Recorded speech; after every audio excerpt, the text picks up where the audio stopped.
Assalamualaikum warahmatullahi wabarakatuh. Perkenalkan, nama saya Tia Fitria Maulida. Saya mahasiswi Universitas Pancasakti Bekasi. Prodi Pendidikan Bahasa Inggris, NIM 18820500076.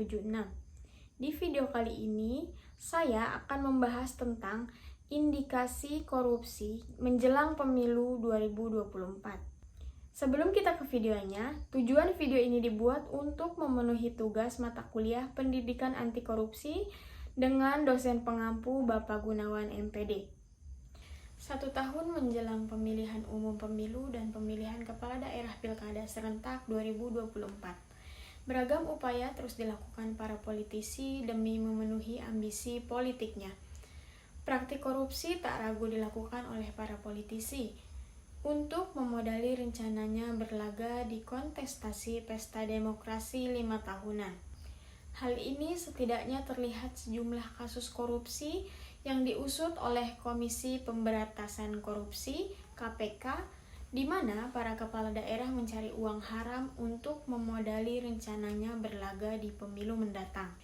Bupati Kepulauan Meranti Muhammad Adil misalnya diduga menggunakan uang setoran dari Satuan Kerja Perangkat Daerah (SKPD) untuk biaya safari politik menjadi calon gubernur Riau tahun 2024. Adil dicokok KPK dalam operasi tangkap tangan pada Jumat 7 April 2023 pekan lalu dan kini berstatus sebagai tersangka. Muhammad Adil dalam memangku jabatannya diduga memerintahkan para kepala SKPD untuk melakukan setoran uang yang sumber anggarannya dari pemotongan uang persediaan atau yang disebut UP dan diganti uang persediaan atau yang disebut dengan GU. Masing-masing SKPD, Alex menjelaskan uang setoran itu dikondisikan seolah-olah utang kepada Adil. Besaran pemotongan UP dan GU ditentukan oleh Adil dengan kisaran 5-10% untuk setiap SKPD. Selanjutnya, setoran UP dan GU dilakukan dalam bentuk uang tunai dan disetorkan pada Fitrianingsih atau yang berinisial FN yang menjabat Kepala Badan Pengelolaan Keuangan dan Aset Daerah (BPKAD), Pemkab Kepulauan Meranti yang sekaligus adalah orang kepercayaan Adil. Uang tersebut kemudian diberikan kepada Adil sebagai setoran yang diberikan lewat ajudan bupati. Setelah terkumpul, uang-uang setoran tersebut kemudian digunakan untuk kepentingan Adil.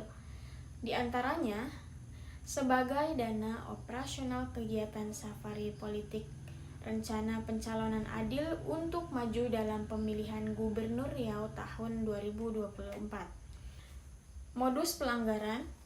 Di sisi lain, Pusat Pelaporan dan Analisis Transaksi Keuangan atau PPATK pernah mengungkapkan sejumlah modus pelanggaran aturan dana kampanye dalam pemilu. Untuk diketahui, peserta pemilu baik itu partai politik, calon presiden dan wakil presiden, atau calon anggota DPD diharuskan membuat rekening khusus dana kampanye (RKDK) untuk keperluan kampanye mereka.